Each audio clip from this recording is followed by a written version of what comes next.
Hot topic pa din hanggang sa ngayon sa social media ang patungkol kay Dominic Roque at Sue Ramirez na nahuling naghahalikan sa Siargao. Usap-usapan ngayon na tila mayroon na muong relasyon sa pagitan ni Sue Ramirez at Dominic Roque. Sa video makikita kung gaano ka-intense ang halikan ng dalawa at tila nag-enjoy sila sa isa't isa.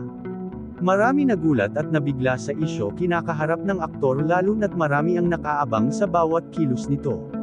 May mga usapin na isang laro lang sa inuman ang nangyaring halikan ng dalawa, pero may mga ilan na naniniwala na matagal nang magkasintahan ang dalawa. Ito daw ang dahilan kung bakit hindi natuloy ang kasal nina Bea Alonzo at Dominic Roque dahil sa isyu na lumabas.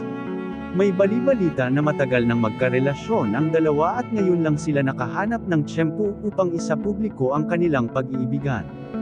Pero sa ngayon ay bukas pa din ang publiko kung ano reaksyon ang naaangkop sa pagitan nina Dominic Roque at Sue Ramirez.